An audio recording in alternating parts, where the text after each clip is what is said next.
This is Monica Kelsey from Beyond the Box. I'm in the studio today with some of my favorite people, the Barkmans, a.k.a. Samuel's mom and dad.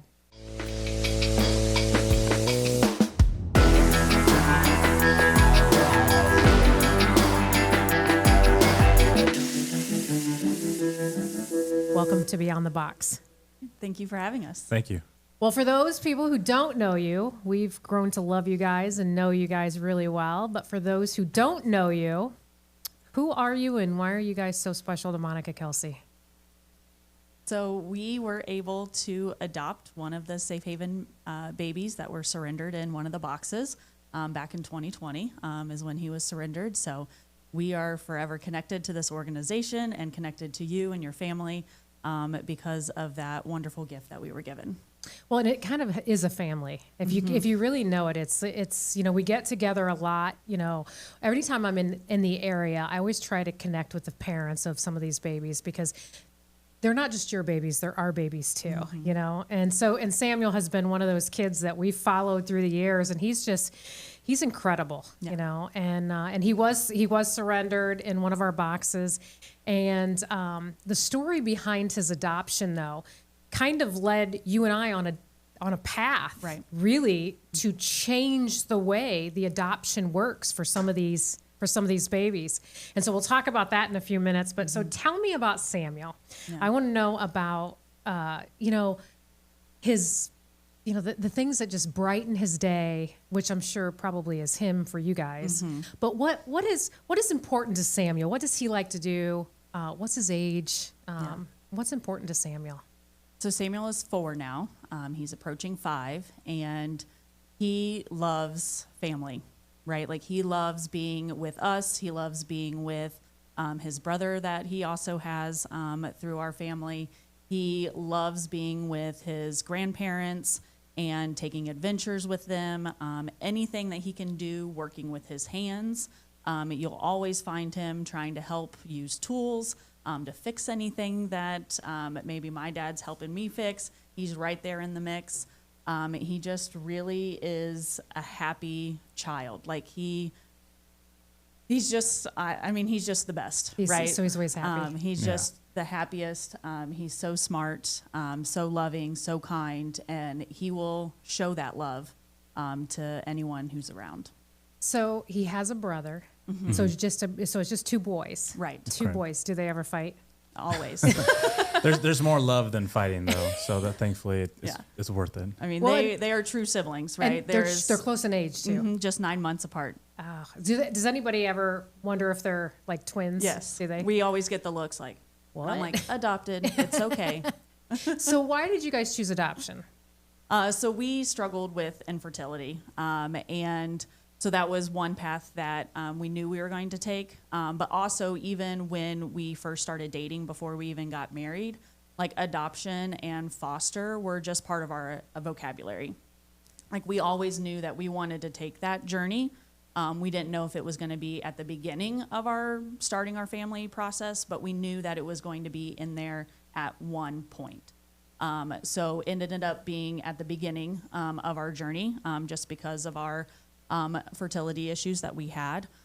So we started that process in 2019. So just a year before Samuel was placed with us, we started getting our foster license.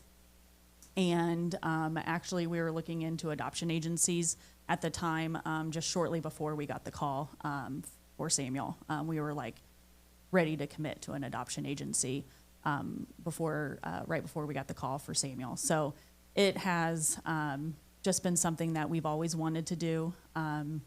It's just been something that's been placed on our hearts in our faith that we have, and it has just been a blessing. I wouldn't have been able to put our family together without fostering and adoption, because the boys that were placed with us, these were the children that I had prayed for, just like the Bible verse that you have out there in 1 Samuel. For this child I've prayed for. Yep. So. And so you guys were foster parents first. Mm-hmm. So did you guys ever get any, did you guys foster before you got Samuel? Yes. So how many kids did you guys, because this has been a big journey for you guys. Right. How many kids did you foster before you got Samuel? before Samuel, it was 4 other kids, and we've had 1 or 2 placements since. Yeah. So, and then you get the call for Samuel. So what did they tell you when they call? Because this is the number one question we get asked on our on our Facebook page, on our TikTok channel, is how do I adopt one of your babies? Yeah. And we keep telling them we don't do this. This isn't us. But so, how did they call you? What did they say when they called you guys about Samuel? So that was a very emotional day. When I got the call, I was actually on the way to my to the funeral home for my grandmother. Oh. So I was just like, yes, we're interested. You need to call my husband because I can't, process this. I can't talk about this because I was on the way to the funeral home. So I'll let you fill in like what that call was like from DCS. Trying to recall everything now. Just called back and they said this situation that there was a possible safe haven baby to be adopted, and we were already licensed foster parents. That's who they were looking for as far as the pool of applicants. And to set up an interview, it was a Friday that we got the call from them, and then I think we set up the interview the following Monday over the weekend. And then there was a second interview Wednesday, which was kind of a fake out interview where they told us the results that they had decided on us among the several other families that they had interviewed. And then we got him that afternoon, I believe. Yeah. So, did you guys know what Safe Haven Baby Boxes was before you got the call? In the springtime, I think right after the pandemic had started, I remember working in the kitchen because we were all working from home at that time. I don't know what sent me down that road, but I had found you guys, found an article, read it, and was aware of it. But I'm like, that's like 1 in a million chances. I probably have a better chance winning the lottery than getting a baby place like this. But yeah, so I was kind of aware of it, but didn't think that was a possibility. Okay, so they choose you, and then do you guys have to pick him up, or do they bring him to you, or how does that work? So we were able to go pick him up from his temporary foster placement. So we got him when he was 2 weeks old. So 14 days old. 14 days old. So that was a very quick turnaround. That is very to where we were able to bring him home. So yeah, they gave us the address and said, hey, meet us here. So we got to meet the lady who was caring, the family that was caring for him before we could get there, and got to know a little bit about him and how much time that she had spent with him and like what soothed him, and because she had been at the hospital with him before he was discharged, like making sure that he had that connection and things like that. So that was really neat that we were able to meet her as well as all the rest of the DCS team that was part of Samuel's team that we would be working with until the adoption was finalized. So do you stay in contact with the original foster mom? Yeah. Do you really? We'll send messages to her, and then always Christmas cards, and then her family will send us Christmas cards to keep us up to date on her family and her life. I love that. I love that. Okay, so you get Samuel. He's placed with you guys, and then the paperwork for the adoption, because you know that he's going to become part of your family. Right. At that point, how long did it take for you to actually get the paper in your hand that said he is yours and he is he's your son? Yeah, that was 15 to 16 months after he was placed with us. Which is an extremely long time. An extremely long time. I'm sure there was lots of factors that played into it because it was during the pandemic. Right. The Marion County courthouse and stuff was going through major changes and things like that, but it was still a very long time that he was known as Baby Boy Doe 22, 24, yeah, 23, I think it was 23. No, it wasn't. It was something, yeah. It was so number. we had to, it was a number, right? So like all of his paperwork, He was a number. he was a number, right? Baby boy. So that was, like we were able to call him Samuel, but he wasn't officially Samuel. Well, I mean, when you go to a after doctor's year. office, they're not calling Samuel, are they? Well, we had him put that down as the alias. Right. Oh, okay. So 'Cause they I was gonna allowed us say- to have an alias, but yeah, all of the doctor's paperwork and stuff, had that, his, all of the information that we had to, the placement letter and everything had Baby Boy Doe. But see, that would bother me. I don't know why, but Yeah. You know, it's like they need a name, and 16 months is an extremely long time. You know, I've always said 6 months max. Yeah. You know, I mean, we need to give mom at least 30 days to come back. But when she doesn't come back after 30 days, we can't put this little guy's life on hold. Right. You know, his life has to go on. And so 6 months, that paperwork should be signed. Yeah. 16 months is way too long. Yeah. And that's what we were thinking. We're like, oh yeah, this should be, done by, by the spring. Right. And it wasn't. Okay, so adoption goes through, and then me and Chief Moriarty, you know, once I heard your story of how long it took for you to get Samuel, I was like, we've got to change this. We've got to make it easier for these babies to be with their forever families quicker. Little did I know through this whole process, I would learn so much about the adoption industry, which there's a lot of good, there's a lot of bad.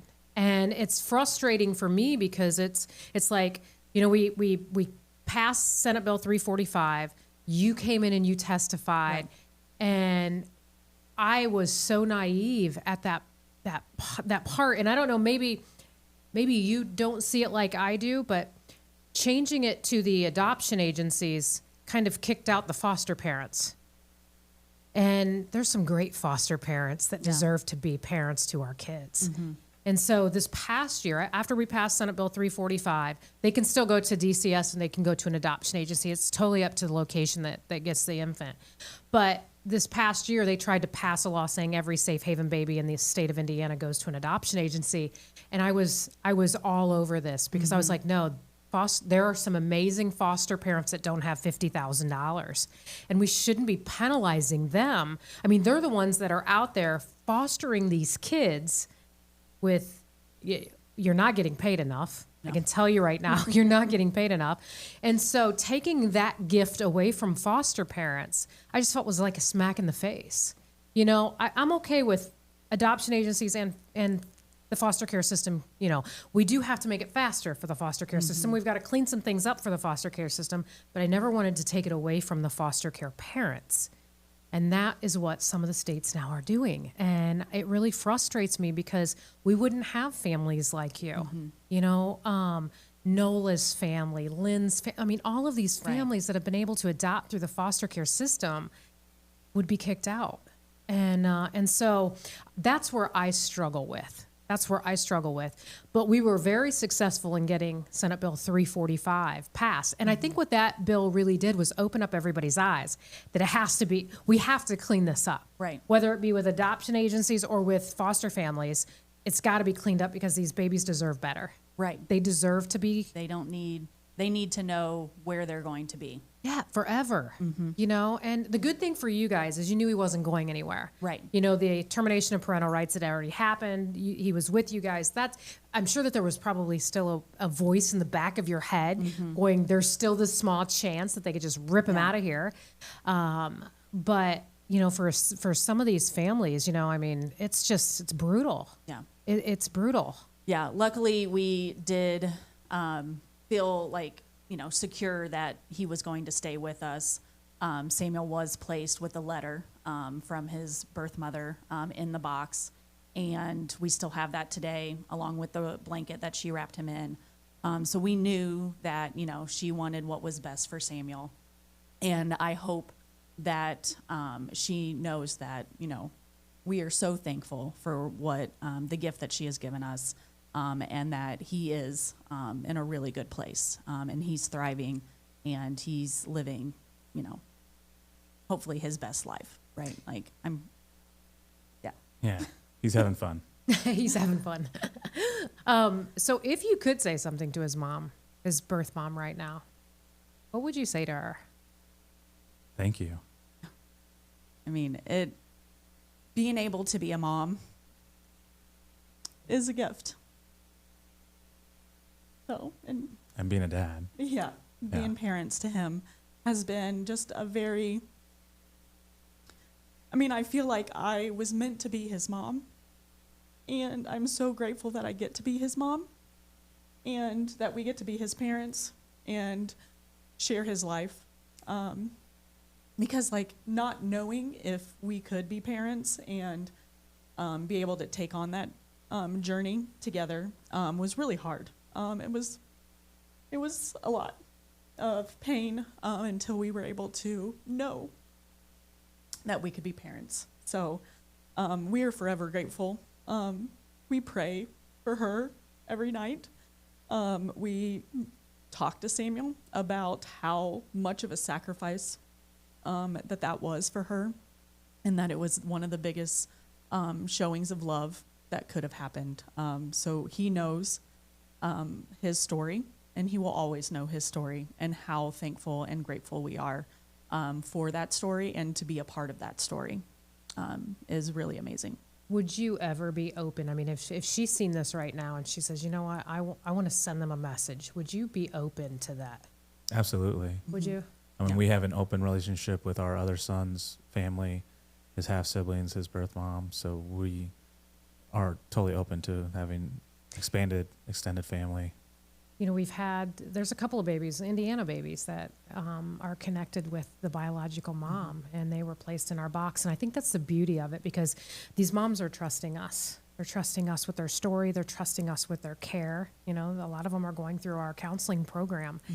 And when they let us know their intentions, hey, if they ever want to meet me, or if they have questions, medical questions, you know, anything, you know, let them know. And we have two sets of parents in the state of Indiana that actually have it's almost an open adoption now with their biological mom. And I love that. You know, I love that, because, you know, growing up, I was adopted, and I had no idea who my biological parents were.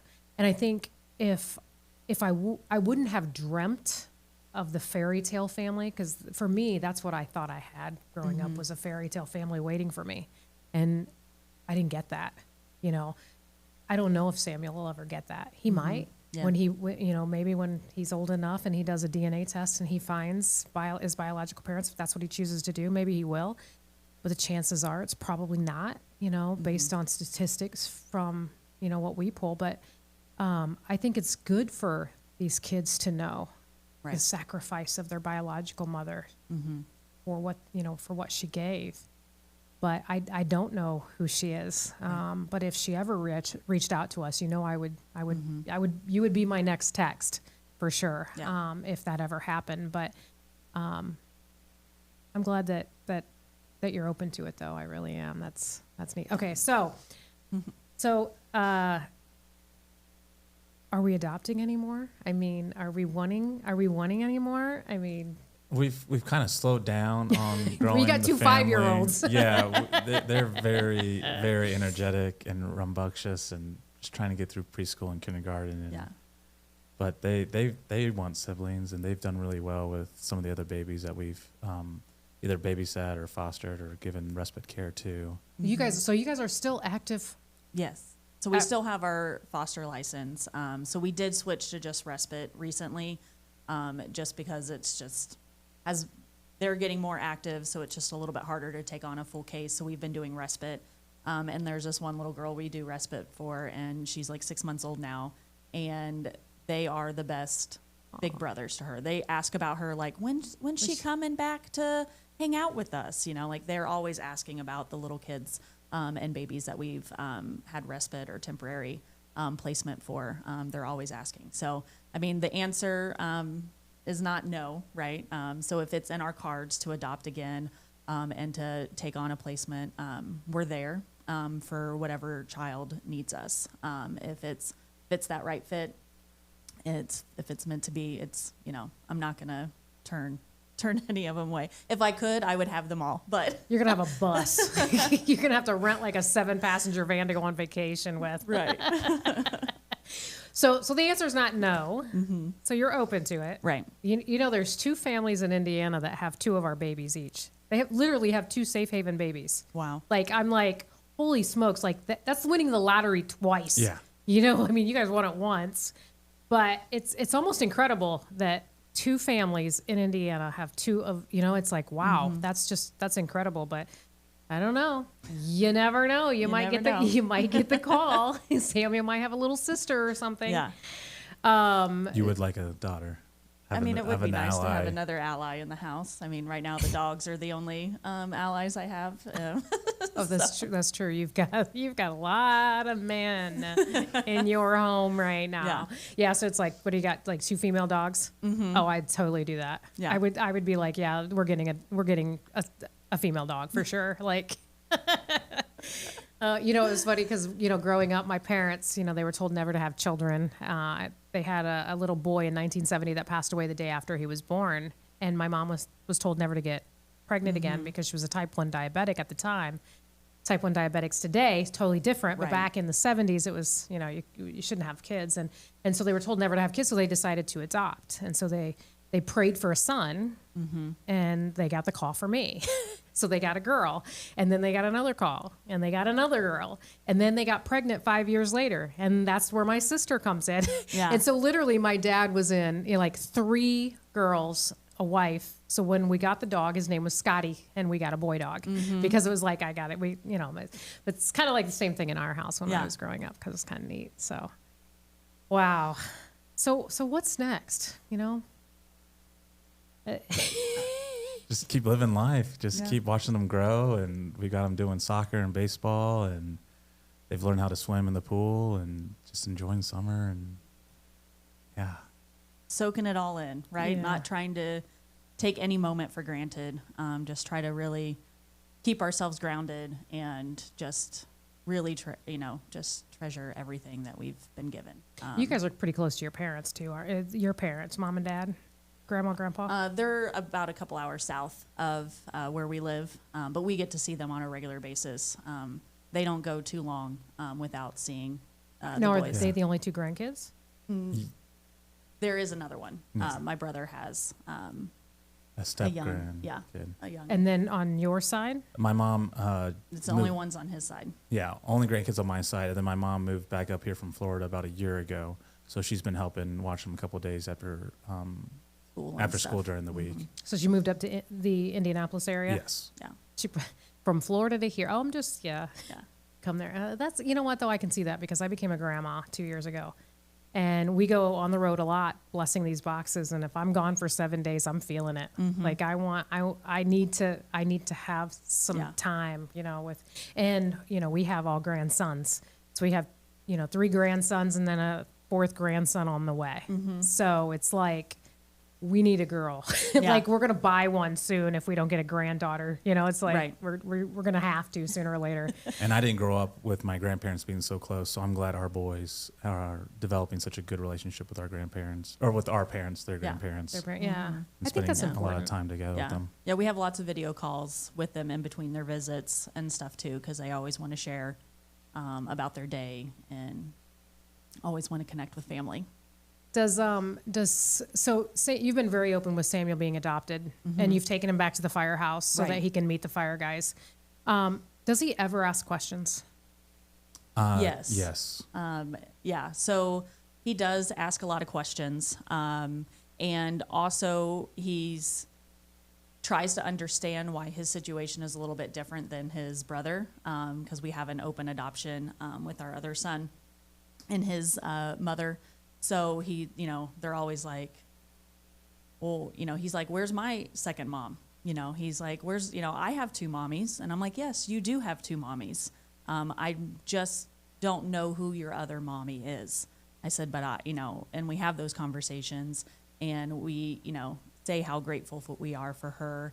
And so he's always asking questions. And, if we see a baby box wherever we go, one of them is pointing it out. One of them sees it and is like, hey, that's where Samuel was. And we're like, yes, that is where you were placed, where you were surrendered. And that's where, part of your story begins, right? Like that is part of your story. So we're very open to try to be as honest with him to answer what questions he has. And we'll continue to do that and help him in any way that we can to find the answers that he wants later on in life.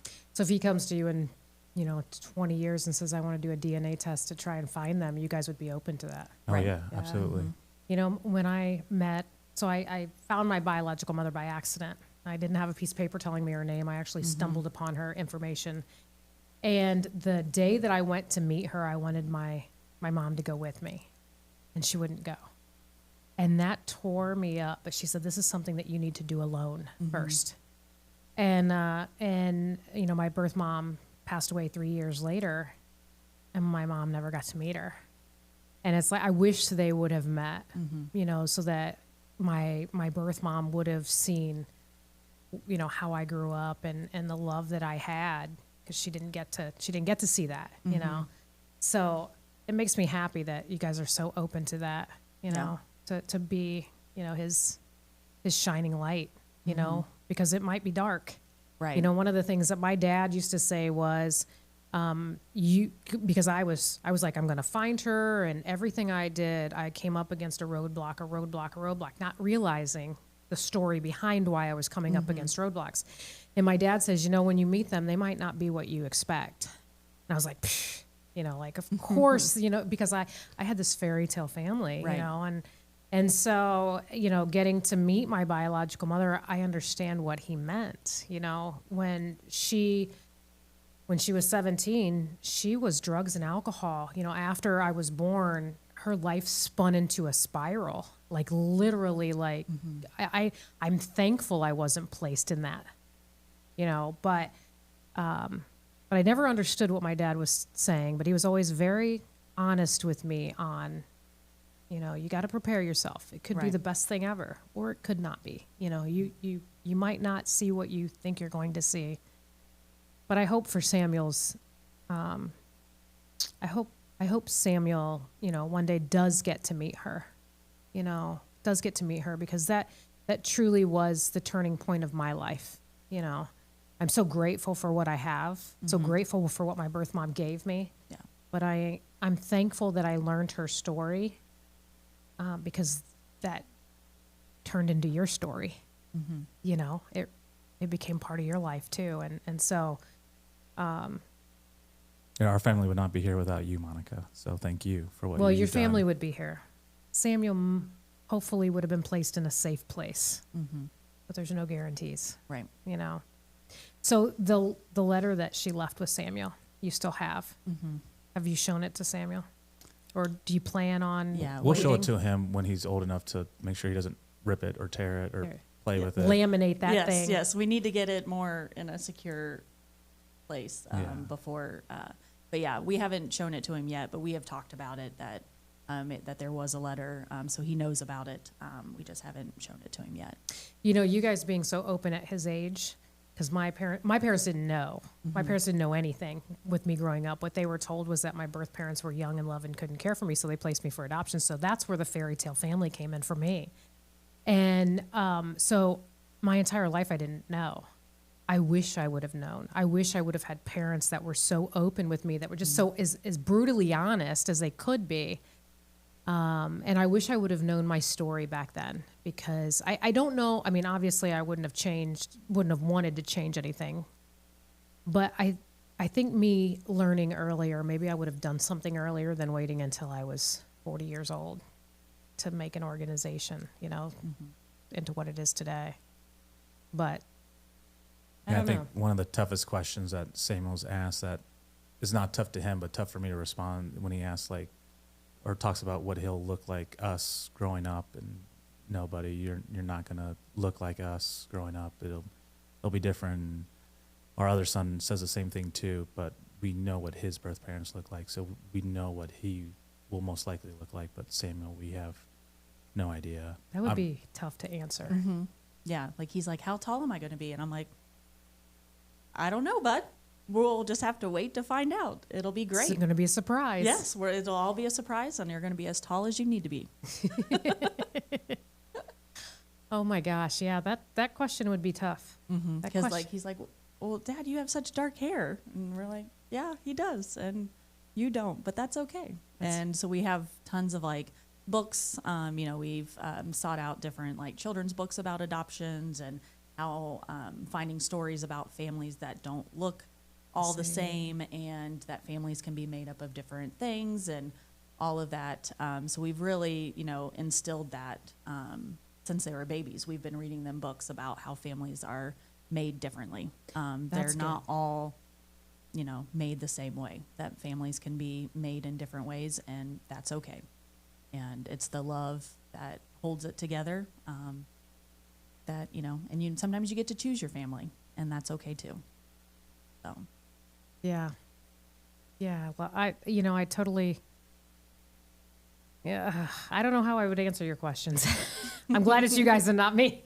Not that I would, I would probably be as open and as honest as you guys are. I really would, only because of me growing up that way and, wanting more and not, getting the truth at a young age. But I think for you guys, you guys are, I think he's going to grow up and respect you more because you guys were so open and honest, with him. And he's such a good kid. I mean, he's rambunctious because when you guys were here the last time, he was running through this place.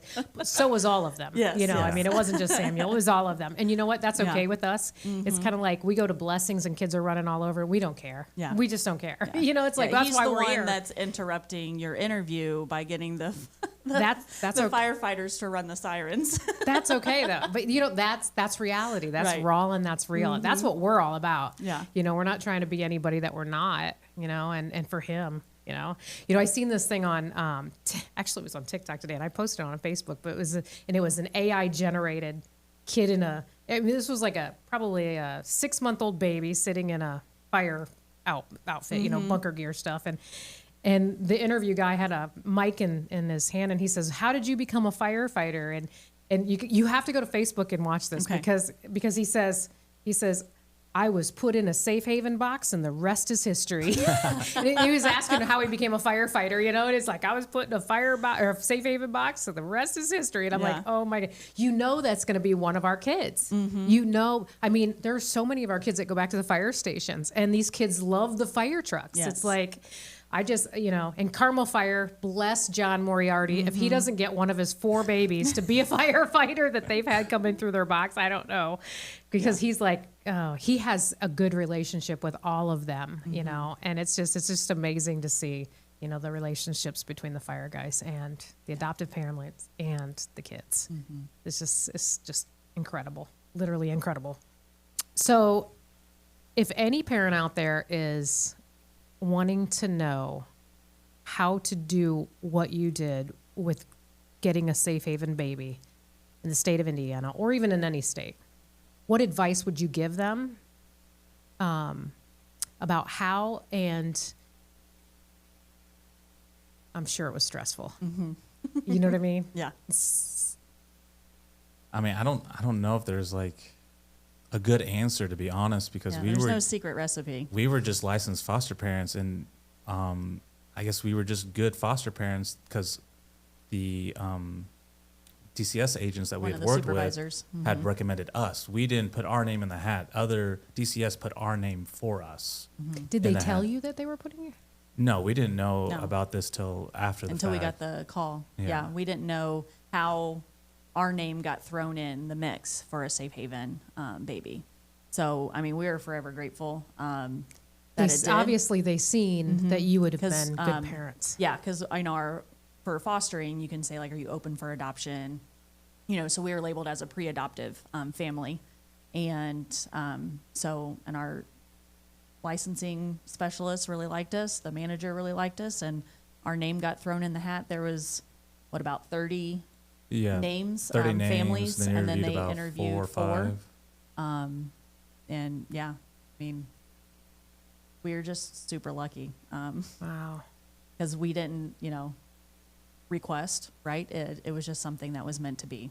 That's the only, it was God's hand at work is the only way I can describe it, because we really didn't have anything other than just being a loving home for kids that needed extra love in their life. So right? And what some advice would you security. give someone? Just to be open, right?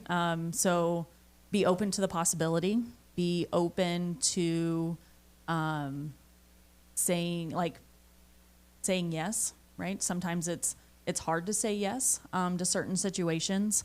Throughout our foster journey and our adoption journey, every time that there was a big loss in my life, there was a child placed. So our first foster placement, I was at my grandfather's funeral, and we were getting ready to go graveside, and we got a call from our licensing specialist saying, hey, we have a brother and sister who need a home. And this was like right before Christmas. And we're like, yes, but can we call you back? And she was like, yes, that's fine. So we were able, so a couple days later, we were able to pick them up and care for them. And the day that they were leaving to get reunified with their family, their mother, we got the call a few hours before they left for Kane, who was our other son, to be placed in our home. So just a couple hours after those brother and sister left, we got Kane placed in our home. And then when we got the call for Samuel, I was at my grandmother's funeral. So like I was in no state of mind to say yes to these children that came to our home, but I knew that that's what I needed in that moment. That's what you know. he God, knew you that's needed. what he knew, right? God knew that I needed that in my life at that moment, and that I needed to be able to love on those children. And that's, I mean, it was just through his work. It was his plan. We never get to know what his plan is. And I'm just so thankful that this was the plan that he had in store for us. I'm glad to. Yeah. I'm glad to. Well, So I don't know if that really answered your question, but kind of. Well, it did, because, you know, it's a journey, and no journey is the same, for sure. You know, every parent's journey is different. DCS can be very hard to deal with, and they can be very easy to deal with. It all depends on who you have in your Right. corner. We've experienced both in Yeah. our time. And it's sad, because there's a lot of great people that work for the Department of Child Services, and they do get a bad rap because the few that just are just hateful and just terrible to work with. But there's a lot of good people that work for them too, you know. So, well, I'm thankful for both of you guys, and I'm thankful that you guys allow us to be a part of Samuel's life and for us to love on him, as because you know at his graduation I'm going to be there. You know this, right? you That's do. in another 14 years? I will be here. I might not be the CEO anymore. I might have retired by then, but I will be at his graduation. You know, it's crazy because in my phone I have more pictures of kids that aren't mine than are mine. It's like my kids will go through my phone and they're like, well, we know where we stand. And I'm like, yeah, you probably do. You know, I mean, we've dedicated our lives to these kids, you know, and It's and working, so though. You yeah. got results. It's happening. Christ has been amazing with us. I mean, I often say that I'm not driving the bus. I'm in the passenger seat and Christ is driving. And the road has been extremely bumpy. And sometimes we have to make an abrupt stop, or we turn left or we turn right, and we were not expecting that. But at the end of the day, we're in the safest vehicle out there. And we're going to get to wherever he wants us to go. And so if one day he says it's time to go and it's time to leave this company and turn the keys over to one of our safe haven babies that is now going to take this company to the next level, then I will gladly hand those keys over, because then I know that, you know, my time is done and it's time for them. And so, well, we are thankful for you guys, and we're proud of you guys. And I hope you invite me to his high school graduation party. You'll get an invite, Because don't I'm worry. coming. I know Yes. where y'all live. And I know when he's supposed to graduate. So I will be there. But thank you guys. Thank you guys for allowing us to love on him and be a part of your family, like you guys are a part of ours. Thank you. Thank you. All right, this is Monica Kelsey from Beyond the Box with the Barkmans, a.k.a. Samuel's mom and dad. So if you guys would like to support our ministry, you can go to shbb.org and make a donation today. We are thankful for each and every one of you guys. God bless you guys, and we will see you next time on Beyond the Box.